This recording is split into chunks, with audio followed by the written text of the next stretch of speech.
Assalamualaikum warahmatullahi wabarakatuh. Berjumpa lagi bersama saya Indra Siregar dalam channel Thinking Maniac ya. Pada kesempatan kali ini saya kembali akan masuk pada segmen berpikir matematika ya. Yaitu segmen di mana kita menerapkan berpikir matematika pada dunia di luar matematika pada umumnya gitu ya. Karena sesungguhnya bagi saya dunia di luar angka pun sebenarnya dunia matematika bagi saya. Nah, kali ini saya tetap untuk saat ini penerapan berpikir matematikanya pada agama Islam ya.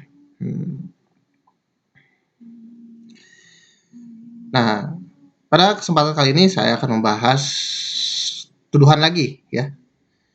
Tuduhan terhadap Islam yang mengatakan bahwa Siti Aisyah tidak bahagia selama menikah dengan Rasul, dan ditunjukkan dengan sebuah fitnah bahwa Aisyah itu maksudnya Siti Aisyah itu meracuni Rasulullah. Artinya Rasulullah meninggal dikarenakan diracuni oleh Siti Aisyah gitu ya. Nah, begini.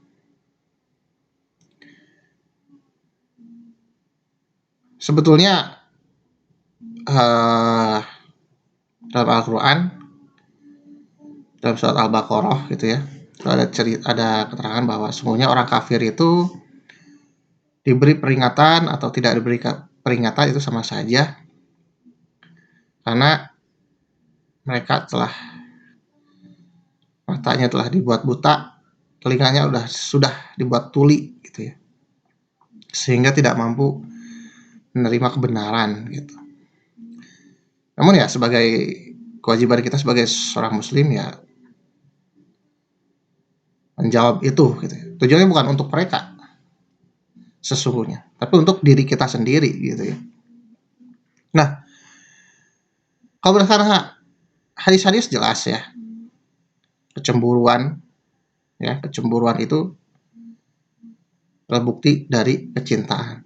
Kecintaan hanya akan muncul dari pernikahan yang membahagiakan gitu ya, dari rumah tangga yang membahagiakan.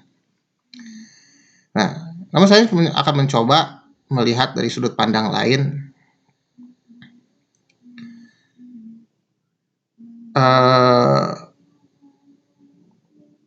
yaitu Siti Aisyah sering meriwayatkan hadis-hadis yang mendukung ajaran Islam gitu kan. Itu artinya ya Siti Aisyah memiliki ingatan yang kuat mendukung Islam, dan hal itu hanya bisa terjadi jika pernikahan Siti Aisyah dengan Rasul itu membahagiakan. Jadi mampunya Siti Aisyah meriwayatkan hadis itu adalah bukti bahwa Siti Aisyah itu bahagia menikah bersama Rasul gitu. Nah, bukti lain lagi adalah peristiwa hijrah yang dikaitkan dengan perebutan Konstantinopel, penaklukan Konstantinopel oleh Muslim gitu ya.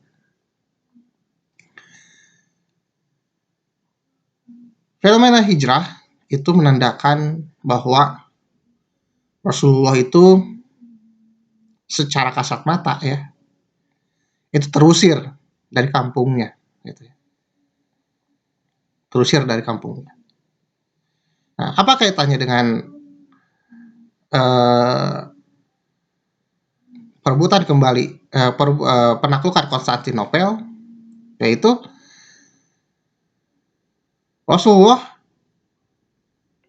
mampu bangkit dari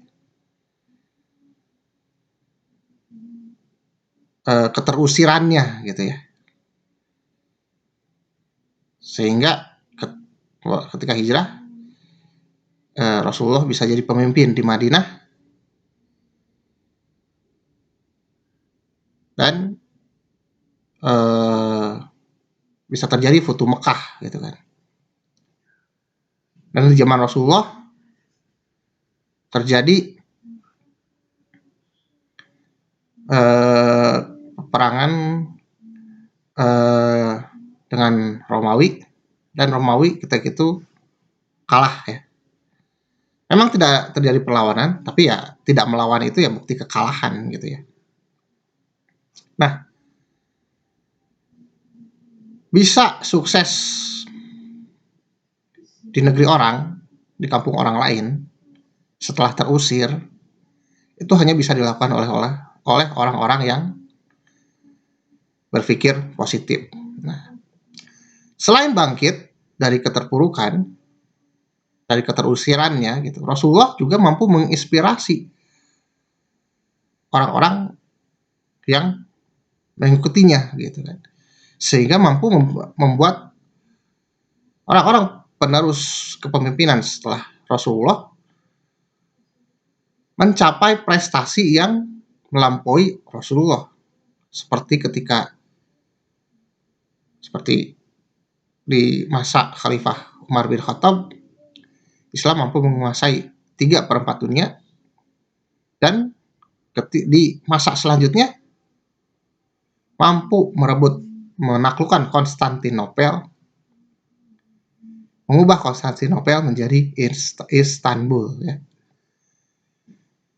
Hal tersebut adalah bukti bahwa Rasulullah tidak hanya bangkit dari keterusiran, namun juga menjadi inspirator. Hal tersebut hanya bisa dilakukan oleh orang yang memiliki pemikiran yang positifnya luar biasa. Untuk bisa seperti itu, hal yang seperti itu hanya bisa dilakukan oleh orang yang mampu memilih istri yang bisa dipercaya dan membahagiakannya. Gitu. Artinya, jika Rasul tidak bisa membahagiakan tidak bisa membahagiakan Siti Aisyah, bahkan bisa terbunuh oleh istrinya sendiri, tidak akan ada cerita penaklukan Konstantinopel gitu ya. Gitu. Jadi kita contoh dalam perusahaan aja, untuk membangun sebuah organisasi dalam perusahaan, ketika ada pegawai masuk, itu pasti ada tes psikologi gitu ya. Itu bukan hanya sekedar untuk melihat kemampuan, tapi sebetulnya untuk melihat orang ini bisa dipercaya atau tidak gitu kan. Karena dalam menjalankan sebuah organisasi tersebut bisa berjalan jika bisa berjalan bersama orang-orang yang dapat dipercaya gitu. Nah, berarti memilih orang yang dapat dipercaya itu adalah skill penting gitu. Apalagi dalam perang gitu. Urusannya sudah urusan bunuh-membunuh gitu kan. Harus benar-benar bisa memilih orang yang terpercaya. Nah, jika melihat prestasi yang dilakukan oleh Rasulullah, yaitu bangkit dan menjadi inspirasi bagi penerusnya, itu hanya bisa dilakukan oleh orang yang benar-benar bisa menseleksi orang gitu ya. Dimulai dari memilih orang-orang yang terpercaya di dekatnya, termasuk istrinya. Gitu. Jadi penaklukan Konstantinopel oleh Islam adalah bukti bahwa Rasulullah adalah orang yang mampu membahagiakan istrinya serta mampu memilih istri yang terpercaya. Bisa membedakan mana yang pengkhianat, mana yang bukan. Begitu. itu yang bisa saya utarakan kali ini. Namun ingat, ini adalah pendapat saya. Anda tidak punya kewajiban untuk menyetujuinya. Anda punya hak untuk tidak setuju. Terima kasih atas perhatiannya. Mohon maaf atas segala kekurangan. Assalamualaikum warahmatullahi wabarakatuh.